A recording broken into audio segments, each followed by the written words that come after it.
Alright guys, we're back here to work on the section 6-2, page 369. Now we are going to practice how to do the quotient, which is the division. So please look at the take note property on page 369.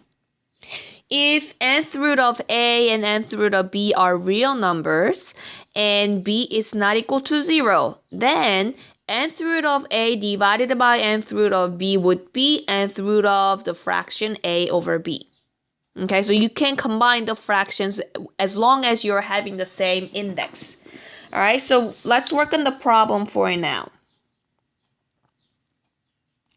So what is the simplest form of the quotient, which is a? Then your question is square root of 18x to the 5th power over square root of 2x cubed. All right, since we are having index 2, but you can think about it, absolute value, sign. Now, since they have the same index, I can combine them together as a 18x to the 5th power over 2x cubed, right? Now, you're going to put the square root of it, and the 18 and 2, that become 9. And x to the 5th power and x, it will be x squared. Now what? 9 is 3 squared and x is x squared. So that you can write it down as a 3x absolute value around it. Now you are going to determine that you can cancel out the absolute value or not. I know that 3 could be get rid of absolute value because 3 is already positive. But you have to think about the absolute value. You are going to leave it or get rid of it. So let's go back to think about the sign. Alright.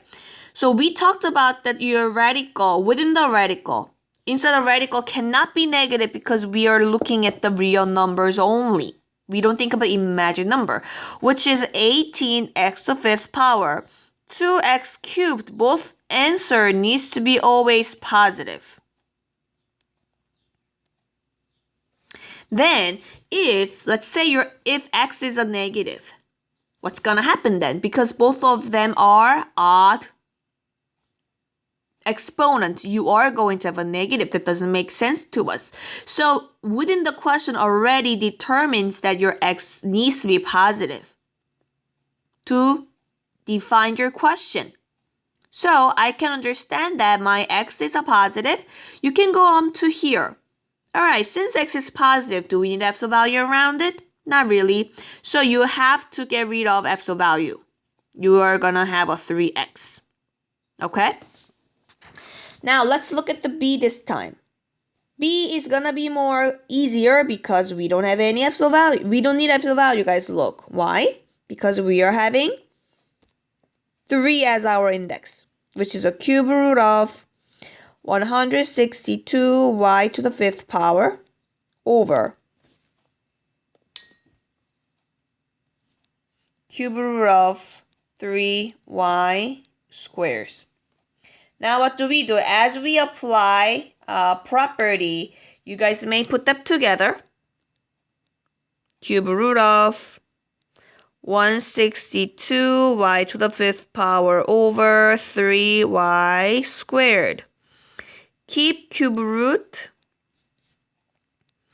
162 divided by 3, that would be 54.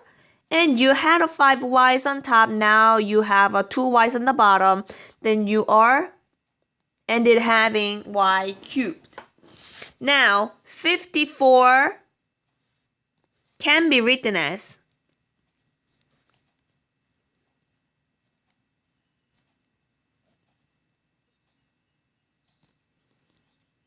2 with 2. 27, right? And I know that 27 is what? 3 cubed, because 9 times 3, if I show you find a fully, then you would have that. So now 54 can be written as 3 cubed times 2 times y cubed. Alright, so I may split them out into the cube root of 3 cubed y cubed together, and you're having cube root of 2. Now, simplify. Good thing is I don't have to pay attention with my absolute value sign anymore because they are odd index. So you just have a 3y here and, put that one together, cube root of. Make sure that your cube 3 needs to be close to the square, the root, which is the radical, so that it's not going to be, confused. Okay? So 3y times cube root of 2. That's going to be the answer. Now, I need you guys practice solve got it for A, B by yourself. And please pay attention on the absolute value sign because your question is a square root. Okay? Alright, now let's review together. Got it for A and B.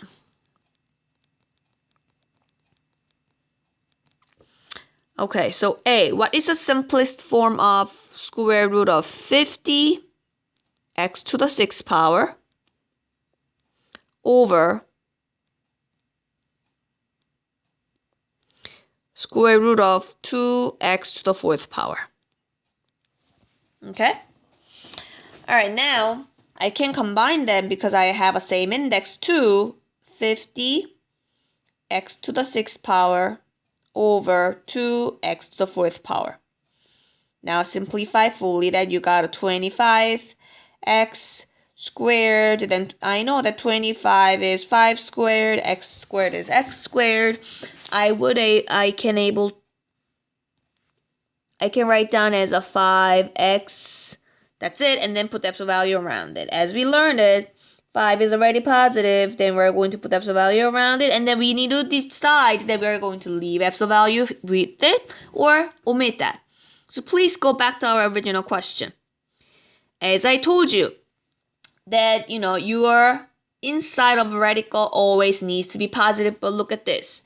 When we look at it, I have x to the 6th power, I have x to the 6th power, and then 4th power. Both of them are even exponents, then you are having two situations. Your x can be positive and can be negative, which is x can be both. Still, your x to the 6th power and x to the 4th power is going to be always positive. It doesn't matter what sign of x you have. Right? You agree with that? Because your x can be negative. Still, exponent 6 makes that into the positive as well as 4. So, you have a possibility that your x could be negative. So, let's approach that into our answer. That needs to be leave. Stay there because your x can be negative. So your answer would be 5x. Now B.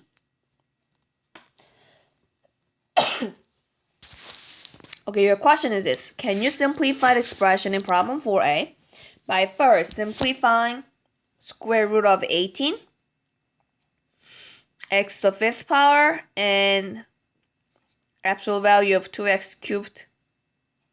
What do you think? Yeah, you can simplify. It will be the same. So if you simplify that, that would be 3x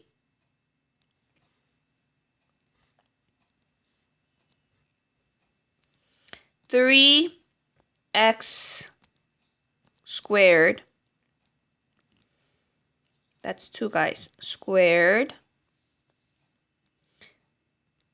Radical 2x. And, that one, you can take x out. X radical 2. And then you're having x left inside. So, that is a quotient. So you need to set up as 3x squared square root of 2x over x square root of 2x, right? Those are cancelled and then cancelled. Then you're having 3x here. So you will end up having the same answer. So if you simplify first separately and then divide, it will give you the same answer coming out. All right? Okay, so let me see that how many problems they have. 6 problems. Okay. And then we have a division in here. But I don't want you guys, work those at the same time because, I just want you to make sure that you clearly understand this section. So I'm just slowly moving on this section. Problem 3, I did it one question last video. And problem 4, also I'm going to give you only one examples only this time because that's pretty new, and I know that is not easy to understand. So just make sure we determine when you leave absolute value with it or when you omit absolute value after you simplify fully. Okay, so I hope this video helped you understand. We're going to see in the Zoom class tomorrow. If you have any question, please let me know tomorrow. Okay, bye.